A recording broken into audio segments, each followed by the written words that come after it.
के लिए आप लोग जो मेहनत करते हैं वो 3 घंटों में जाके आप लोगों को रिजल्ट वो नहीं दिखता जो आप लोगों को असल में दिखना चाहिए या जो आप एक्सपेक्ट करते हैं। उसका रीजन क्या है, ठीक है। लेकिन हर एग्जाम के लिए मैं पढ़ने की कोशिश करता था, और जब हर एग्जाम के लिए पढ़ने की कोशिश करता था तो व्यापम में मेरा जो नंबर है वो 70, 80, 85, 90 इसी के बीच में रह जाता था। मोस्टली लोगों को आप लोग देखे होंगे कि ये जो एग्जाम का पैटर्न है उस पर आप 70 से 90 के बीच में ही आप लोग लाइक करते हैं। कुछ कहिएगा LRP। LRP, अब ये क्या होता है? L का मतलब यहाँ पे होता है लर्निंग, R का मतलब होता है रिवीजन, और P का मतलब होता है प्रैक्टिस। ये तीन चीज LRP, लर्निंग, रिवीजन और प्रैक्टिस में किस टॉपिक का कितना वेटेज है, ये सबसे ज्यादा महत्वपूर्ण चीज है। अगर आप कम वेटेज वाली चीज को ज्यादा पढ़ रहे हैं मतलब आप अपने सिलेक्शन से दूर जा रहे हैं। 45 नंबर का जो आ रहा है, तो मैं रीजनिंग का तो नहीं बोल सकता, कभी कभी थोड़े बहुत उटपटांग क्वेश्चन आ जाते हैं, लेकिन मैथ्स में 30 में से आप 28 स्कोर मिनिमम करके आएंगे। अगर क्या दोस्तों, मैं अंशुल जैन आप सभी का अपने YouTube channel Anshul Jain online classes में एक बार फिर से स्वागत करता हूं। आज हम जो चीज देखने के लिए यहाँ पे आए हैं वो है कि असल में व्यापम में हमारा सिलेक्शन क्यों नहीं हो रहा है। और व्यापम में जो सिलेक्शन नहीं हो रहा है उसका जो मेन रीजन है, उसकी बहुत सारी चीजें हैं। वो हम लोग आज टॉपिक बाय टॉपिक मतलब या फिर पॉइंट बाय पॉइंट हम लोग उसको डिस्कस करेंगे कि क्यों असल में हमारा सिलेक्शन हो रहा है। क्योंकि हम में से बहुत सारे ऐसे लोग हैं जो लगभग 4-5 साल, कई लोग 6 साल 7 साल से लगे हुए हैं और व्यापम में सिलेक्शन हो ही नहीं रहा है। उसका रीजन क्या है, क्या नहीं है, क्या हम लोगों को करना चाहिए और क्या गलतियां हम लोग कर रहे हैं, इस चीजों को आज हम लोग यहाँ पे डिस्कस करेंगे। और आप लोगों को मैं बताऊंगा कि सिलेक्शन कैसे आप करवा सकते हैं आने वाले एग्जाम्स में, और कैसे तैयारी करेंगे तो ज्यादा बेनिफिशियल होगा आप लोगों के एग्जाम के लिए। तो चलिए आज का वीडियो स्टार्ट करते हैं। तो दोस्तों, आज का जो वीडियो स्टार्ट जो हम लोग कर रहे हैं उसमें सबसे पहले मैं आप लोगों को एक नॉर्मल सा सिलेबस बता देता हूं। व्यापम का जो एक नॉर्मल सा सिलेबस होता है, जो मोस्टली एग्जाम्स में व्यापम उसी सिलेबस को फॉलो करता है। वो सिलेबस है, आपका पहला नंबर है कंप्यूटर, कंप्यूटर जो 20 नंबर का आता है। सेकंड नंबर पे आता है हिंदी, हिंदी 10 नंबर का आता है। थर्ड नंबर पे है अपना इंग्लिश, इंग्लिश जो है वो 10 नंबर का आता है। फोर्थ नंबर पे हम ले लेते हैं मैथ्स जो लगभग 30 नंबर का आता है। फिफ्थ नंबर पे ले लेते हैं रीजनिंग जो आता है 15 नंबर का। छठवें नंबर पे ले लेते हैं इंडिया का जीएस जो आता है आप लोगों को 35 नंबर का। सातवें नंबर पे ले लेते हैं करंट अफेयर जो आता है 15 नंबर का। और जो उसके बाद 8वें नंबर पे हम लोग ले लेते हैं छत्तीसगढ़ जीएस जो आता है आप लोगों का 15 नंबर का। तो ये सब मिला के जो टोटल आप लोगों का एक सिलेबस बनता है व्यापम का, जो आप लोगों का आता है 150 नंबर का क्वेश्चन, जो आप लोगों का एग्जाम होता है 3 घंटे का। अब असल में इन 3 घंटों के लिए आप लोग जो मेहनत करते हैं वो 3 घंटों में जाके आप लोगों को रिजल्ट वो नहीं दिखता जो आप लोगों को असल में दिखना चाहिए या जो आप एक्सपेक्ट करते हैं। उसका रीजन क्या है, हम लोग कहाँ गलती कर रहे हैं जो एग्जाम दर एग्जाम हम फेल होते जा रहे हैं और बाकी जो है वो सिलेक्शन पाते जा रहे हैं। कई ऐसे स्टूडेंट भी आप लोगों को दिखेंगे जो लगातार 3, 4, 5 एग्जाम क्रैक कर रहे हैं, और कई ऐसे स्टूडेंट भी आप लोगों को दिखेंगे जो 6-7 साल से कंटिन्यू फेल हो रहे हैं। उनमें असल डिफरेंस क्या है, असल दिक्कत क्या है? पढ़ ये भी रहा है जो 6 साल से पढ़ रहा है और जो सिलेक्शन पा रहा है वो भी पढ़ रहा है, लेकिन पढ़ने में जो है वो डिफरेंस है। आप लोगों की स्ट्रेटेजी में कमी है, वो हम लोग आज देखने वाले हैं। तो सबसे पहले जो स्ट्रेटेजी की बात करते हैं तो उसमें सबसे पहली चीज आती है आप लोगों का कंसंट्रेशन। कंसंट्रेशन का मतलब ये नहीं है हमारा कि हम कोई एग्जाम में जो पढ़ाई कर रहे हैं वो कंसंट्रेट होके नहीं पढ़ रहे, नहीं, ये वाली बात नहीं है। सबसे पहली आप लोगों की बात है इसमें कंसंट्रेशन के अंतर्गत में अगर एक और अगर वो करूं, डिवाइड करूं, तो स्टेबिलिटी या फिर आप लोगों को किसी एग्जाम के लिए प्रिपरेशन करना या एग्जाम के लिए रुकना। असल में हम लोगों के लिए क्या होता है, जैसे एक एग्जांपल के लिए ले देता हूं मैं कि आरआई की भर्ती आई, आरआई की भर्ती आई, उसी के जस्ट बाद एक भर्ती आ गई पटवारी की, उसी के बाद एक भर्ती आ गई लेखापाल की। तो हम लोग क्या करते हैं, अगर तीनों एग्जाम के लिए अगर हम क्वालिफाई है या एलिजिबल है तो हम तीनों एग्जाम के लिए एक साथ पढ़ने की कोशिश करते हैं। और जब आप तीनों एग्जाम के लिए एक साथ पढ़ने की कोशिश करते हैं, आप ये सोचते हो कि नहीं ये तीनों एग्जाम का सिलेबस तो सेम है, तो हम ऐसा क्यों हम लोग कर सकते हैं, और वहीं पे आप लोग क्या गच्चा खा लेते हैं, क्योंकि वहीं पे आप लोग अपने सिलेक्शन से दूर होने लगते हैं। सबसे पहला जो कंसंट्रेट करना है आप लोगों को वो किसी एक एग्जाम पे करना है, क्योंकि जब तक आप किसी एक एग्जाम पे फोकस नहीं करेंगे, कंसंट्रेट नहीं करेंगे, आप लोगों का सिलेक्शन नहीं हो सकता। क्योंकि ये मैं अपने पर्सनल एक्सपीरियंस से बता रहा हूं, मैंने भी ये चीज फेस की है जब मैं कंपटीशन एग्जाम दे रहा था कंटिन्यू, तो मैंने भी ये चीज अपने आप में फेस की है कि जब स्टार्टिंग में मैं हर एग्जाम देता था, हर एग्जाम देता था वहां तक ठीक है, लेकिन हर एग्जाम के लिए मैं पढ़ने की कोशिश करता था, और जब हर एग्जाम के लिए पढ़ने की कोशिश करता था तो व्यापम में मेरा जो नंबर है वो 70, 80, 85, 90 इसी के बीच में रह जाता था। मोस्टली लोगों का आप लोग देखे होंगे कि ये जो एग्जाम का पैटर्न है उस पर आप 70 से 90 के बीच में ही आप लोग लाइक करते हैं। कुछ लोग 90-95 के पास पहुंच जाते हैं और जो सिलेक्शन वाले हैं वो 100 से ऊपर जाते हैं। ये सबसे बड़ी दिक्कत है। और अगर मैं आज जो आप लोगों को स्ट्रैटेजी बताऊँगा, उस पे आप लोग देखिएगा कि अगर उस पे आप अमल करते हैं, उसको फ़ॉलो करते हैं, तो 101% है कि अगले एग्ज़ाम में आप लोगों को मिनिमम जो आज नंबर आ रहे हैं, उससे 15 से 20 नंबर एक्स्ट्रा देखने को मिलेंगे, आने वाले एग्ज़ाम में। तो पहली चीज़ हो गई क्या, कंसंट्रेशन, जिसकी आप लोगों में बहुत ज़्यादा कमी है, क्योंकि जब हमारा सिलेक्शन नहीं हुआ रहता है, तो हम चाहते हैं कि जो पोस्ट आए उसको उसमें अप्लाई करें, उसके लिए पढ़ें, और हम सब तरफ से पिछड़ते जाते हैं। दूसरी चीज़ है कंटिन्यूटी। कंटिन्यूटी क्या होती है? अब यहाँ पे हम लोग पढ़ाई से रिलेटेड इसको कर सकते हैं, कंटिन्यूटी पढ़ाई में। क्योंकि हम लोग जब भी किसी भी चीज़ में पढ़ने के लिए घुसते हैं, हमको कुछ काम याद आ जाता है। आज बैंक का काम है, कल किसी और चीज़ का काम है, परसों शादी में जाना है, उसके बाद किसी के बर्थडे में जाना है। तो इससे क्या होती है कि पर डे का जो आप लोगों का 6 या 8 घंटे का आप लोगों का जो एक टाइम है, स्लॉट है पढ़ने का, आप उस पे नहीं रह पाते हैं। और जो आप उस पे नहीं रह पाते हैं, मतलब आप अपने सिलेक्शन से पीछे होते जाते हैं। इसलिए सबसे दूसरी चीज़ जो इसमें आप लोगों को करनी है, वो है कंटिन्यूटी बना के रखना, कि पर डे हमको 8 घंटे करना ही है। चाहे हम लोग बर्थडे में जा रहे हैं, चाहे किसी की शादी में जा रहे हैं, या कोई और काम है, ज़रूरी काम, लेकिन हाँ, 8 घंटे पर डे हम लोगों को पढ़ना है तो पढ़ना है। अगर आप ये नियम बना के चलते हैं, तो देखिएगा आने वाले एग्ज़ाम में आप लोगों को क्या प्रॉफ़िट होगा। इसके बाद तीसरी चीज़ और महत्वपूर्ण चीज़ है स्ट्रैटेजी। लेकिन उसके पहले मैं आप लोगों को एक चीज़ बताना चाहता हूँ कि किसी भी कॉम्पिटिशन एग्ज़ाम में अगर आप सक्सेस हासिल करना चाहते हैं, तो उसके लिए एक मंत्र आप लोग याद रखिएगा, एलआरपी। एलआरपी, अब ये क्या होता है? एल का मतलब यहाँ पे होता है लर्निंग, आर का मतलब होता है रिवीजन, और पी का मतलब होता है प्रैक्टिस। ये तीन चीज, एलआरपी, लर्निंग, रिवीजन और प्रैक्टिस, ये तीन चीज आप लोगों के लिए बेहद जरूरी है। अब इसको कैसे जरूरी है और क्यों जरूरी है, ये चीज भी आप लोगों को बता देता हूँ। आप लोगों को लगता है कि हम कोचिंग जा रहे हैं मतलब हमारा सिलेक्शन हो जाएगा, नहीं।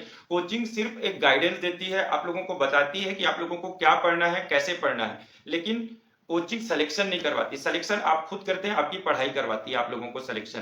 तो जब आप कोचिंग जाते हैं तो आप सीखते हैं, लर्न करते हैं, लर्निंग करते हैं। तो उस चीजों को जब तक आके आप रिवाइज नहीं करेंगे, रिवीजन नहीं करेंगे डेली बेसिस पे, तो आप लोगों का सिलेक्शन नहीं हो सकता। सिर्फ कोचिंग के भरोसे अगर आप बैठेंगे तो आप लोग सिलेक्शन कभी नहीं करवा पाएंगे, ये चीज आप याद रखिएगा।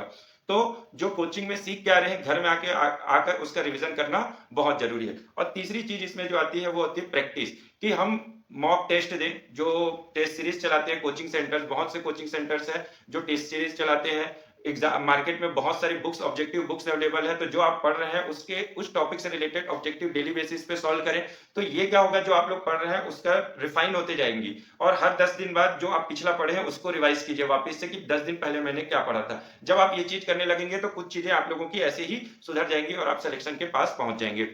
अब बात करते हैं स्ट्रेटेजी की। जब भी हम व्यापम की बात करते हैं तो आप लोगों को मैंने एक सिलेबस बता दिया कि भैया ये सिलेबस है, कंप्यूटर आने वाला है, मैथ्स आने वाला है, हिंदी आने वाला है, इंग्लिश आने वाला है, रीजनिंग आने वाला है, जीएस आने वाला है, उसके बाद करंट अफेयर आने वाला है और छत्तीसगढ़ आने वाला है। जब ये 7-8 चीजें आने वाली हैं, उसमें आप लोगों को ये देखना है कि वेटेज क्या होता है। वेटेज किसी एग्जाम में किस टॉपिक का कितना वेटेज है, ये सबसे ज्यादा महत्वपूर्ण चीज है। अगर आप कम वेटेज वाली चीज को ज्यादा पढ़ रहे हैं, मतलब आप अपने सिलेक्शन से दूर जा रहे हैं। ये चीज आप लोग को गौर करने वाली है। सबसे पहले बात करते हैं कंप्यूटर की। कंप्यूटर 20 नंबर का आता है।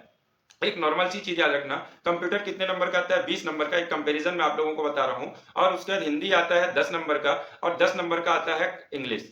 चार चीजें मिला के आती है 40 नंबर की। इसके बाद दूसरा जो टॉपिक एक हो जाता है इंडियन जीके, जो आता है व्यापम में 35 नंबर का। ये तीन जो चीज है, कंप्यूटर, हिंदी और इंग्लिश मिलके आप लोगों का 40 नंबर दे रहा है, और एक जो जीएस आ रहा है वो दे रहा है आप लोगों को 35 नंबर। तो आप लोगों को खुद सोचना चाहिए कि उस जीएस को पढ़ने के लिए, जीएस क्या है, एक समुंदर है जिसमें आप जितना घुसते जाएंगे उतना आप लोग गहराई में जाते जाएंगे। और कितना भी आप पढ़ ले, व्यापम का जब एग्जाम होता है 35 क्वेश्चन जब जीएस के आते हैं, अच्छे से अच्छे पढ़ने वाले 25 से 28 क्वेश्चन ही कर पाते, उससे ज्यादा किसी भी हाल में नहीं कर पाते। और उसके लिए आप लोगों को समय बहुत ज्यादा देना पड़ता है, बहुत सारे सब्जेक्ट्स पढ़ने पड़ते हैं। लेकिन अगर आप इन तीन सब्जेक्ट को देखें, कंप्यूटर, एक आप किसी भी बुक को उठा लें, मुश्किल से 100 पेज की बुक मिलेगी कंप्यूटर की। उसके बाद हिंदी, हिंदी में व्यापम में सिर्फ गिने चुने टॉपिक्स आते हैं। जैसे आप लोग ले लो, संधि ले लो, समास ले लो, उसके बाद तीसरी चीज ले लो जो वर्ण आते हैं, वो सब हो गया, तत्सम तद्भव हो गया, इन्हीं गिनी चुनी मुहावरे हो गए, इन्हीं गिनी चुनी जो चुनी चीजें हैं, इन्हीं में से क्वेश्चन आते हैं। तो ये पढ़ना आसान है कि एक हिस्ट्री पढ़ना आसान है? आप सिर्फ एक अगर इंडियन हिस्ट्री को पढ़ेंगे और ये तीनों सब्जेक्ट को पढ़ेंगे तो इक्वल होगा। और मैं तो ये बोलता हूँ कि इंडियन हिस्ट्री ज्यादा ही है, ये जो टॉपिक्स है ये कम है। तो क्यों ना इन तीन टॉपिक्स को अगर आप अच्छे से कर लें, कंप्यूटर, इंग्लिश और हिंदी को, तो उन 40 में से अगर आप 35 नंबर खींच लेते हैं तो आप दूसरों से ऐसे ही आगे हो जाएंगे। आज की डेट में आप इन टॉपिक्स को कम तवज्जो देते हैं। कम तवज्जो देने का इसलिए रीज़न है कि अरे ये तो आसान है, और जब आसान हो गया है तो आसान को क्यों पढ़ें? आसान को लास्ट में पढ़ेंगे और एग्ज़ाम में जाके वही दगा दे जाता है और वहीं आप लोग लैग कर जाते हैं एग्ज़ाम में। ठीक? इसके बाद बात करते हैं मैथ्स की। मैथ्स और रीज़निंग। किसी भी एग्ज़ाम में दुनिया में आज मतलब इंडिया में कोई भी एग्ज़ाम आप देने जाओ, कोई भी, चाहे एसएससी का, चाहे रेलवे का, चाहे व्यापम का, चाहे पीएससी का, चाहे क्या बोलते हैं, एमपीपीएससी का देने जाओ, किसी भी फील्ड में एग्जाम देने जाओ, मैथ्स और रीजनिंग कंपलसरी है। अगर आप लोगों का मैथ्स और रीजनिंग अच्छा नहीं है तो आप किसी भी एग्जाम में सिलेक्शन नहीं पा सकते। और दूसरी सबसे बड़ी चीज क्या है, अगर आप मैथ्स और रीजनिंग को अपना स्ट्रॉन्ग पॉइंट बना लेते हैं तो ये याद रखिए दोस्तों कि 30 और 15 45 नंबर का जो आ रहा है, तो मैं रीजनिंग का तो नहीं बोल सकता, कभी कभी थोड़े बहुत ऊटपटांग क्वेश्चन आ जाते हैं, लेकिन मैथ्स में 30 में से आप 28 स्कोर मिनिमम करके आएंगे अगर आपका मैथ्स स्ट्रॉन्ग है तो व्यापम में।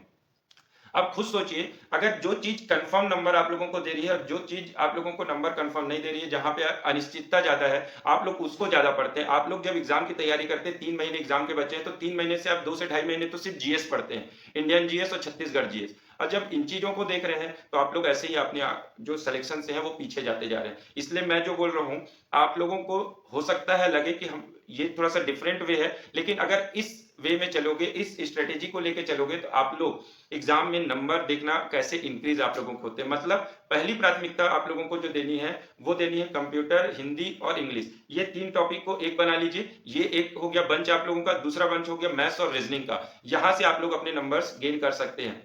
एक नॉर्मल सी चीज बता रहा हूँ, 40 नंबर का पहला बंच और 45 नंबर का दूसरा बंच, अगर इन दोनों बंच को मिला के 85 नंबर में से अगर आप 75 नंबर तक या 70 से 75 नंबर खींच लेते हैं, तो जितना आज आप स्कोर कर रहे हैं उतना स्कोर तो आप नॉर्मली कर चुके हैं। जितना आज आप स्कोर कर रहे हैं उतना स्कोर सिर्फ आप इन सब्जेक्ट्स में कर चुके हैं। इसके बाद बात करते हैं करंट अफेयर्स की। करंट अफेयर भी लिमिटेड होते हैं, 15 में से 12 से 13 क्वेश्चन मिनिमम आप कर सकते हैं। और जब आप 15 में से 12-13 क्वेश्चन कर सकते हैं तो आपको इधर उधर भागने की जरूरत नहीं है, वहां से आप लोग कर सकते हैं। इसके बाद बात करते हैं, एक और टॉपिक है छत्तीसगढ़ जीएस। आप एक चीज उठा के देखना, व्यापम के जितने भी एग्जाम हुए जिसमें छत्तीसगढ़ के सिर्फ 15 क्वेश्चन आते हैं, चाहे पटवारी हो, चाहे आरआई हो, चाहे अमीन पटवारी हो, चाहे और कोई एग्जाम हो जिसमें 15 क्वेश्चन छत्तीसगढ़ के आते हैं, आप उनका एक बार एनालिसिस करके देखिए। उसमें छत्तीसगढ़ के जो क्वेश्चन आते हैं वो 15 में से 12 से 13 क्वेश्चन ऐसे आते हैं जो आप आसानी से सॉल्व कर सकते हैं, जो आप बिना पढ़े भी जाते हैं। मतलब बिना पढ़े बोलने का मतलब जो एक व्यक्ति तैयारी कर रहा है कंटिन्यू, वो अगर बिना पढ़े भी जाएगा तो छत्तीसगढ़ के 12 से 13 क्वेश्चन वो सॉल्व कर लेगा।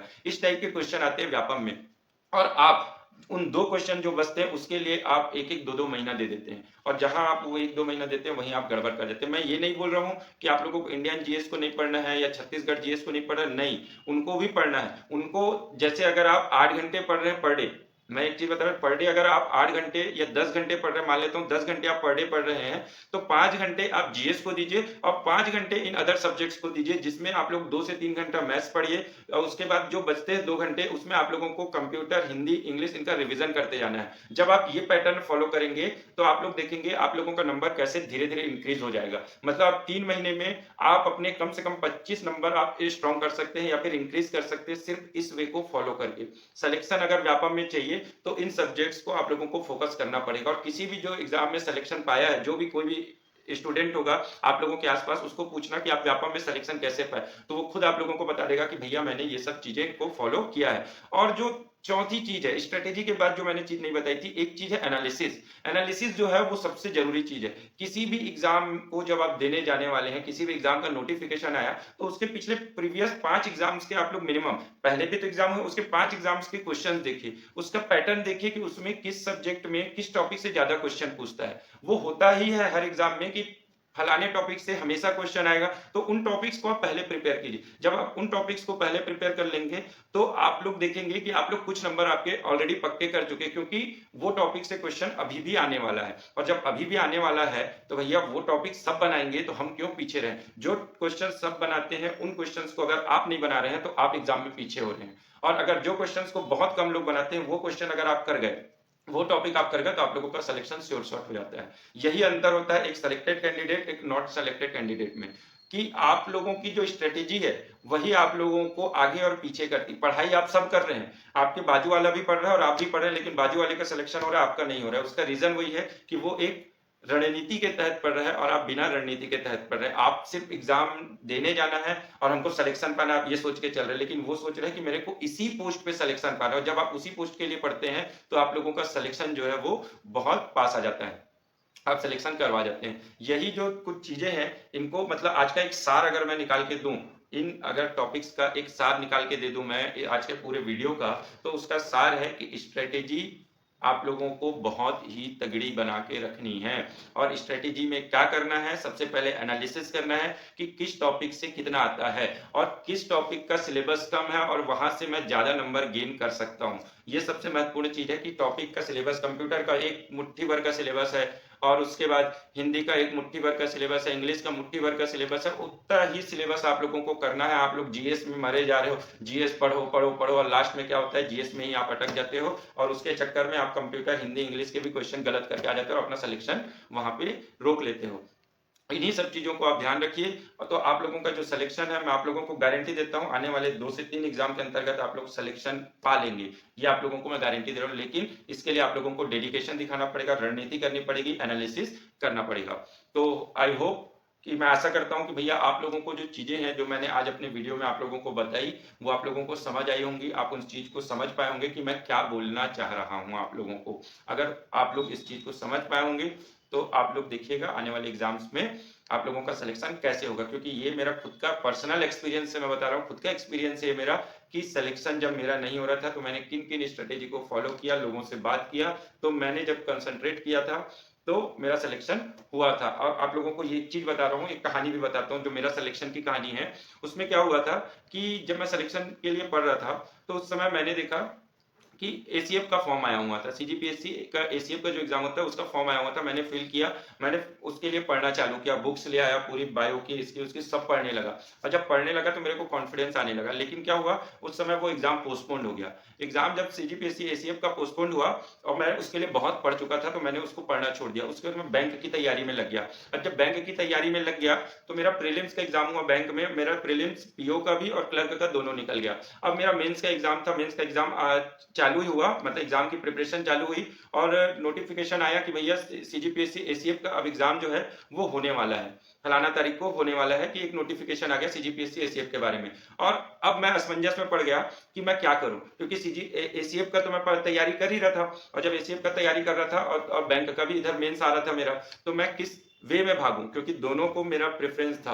और उस समय मैं सोचा कि भैया इतने साल हो गए मेरे को, 3-4 साल हो गए पढ़ते, मेरा सिलेक्शन हो नहीं रहा है, तो मैं एक काम करता हूं, अब एसीएफ को छोड़ देता हूं, जिसका एग्जाम है मैं उसके लिए पढ़ता हूं। दिल पे पत्थर रखा, मैंने एसीएफ को किनारे कर दिया, पूरी बुक्स हटा दी, नहीं पढ़ना है मतलब नहीं पढ़ना है, और मैं उसके लिए पढ़ने लगा।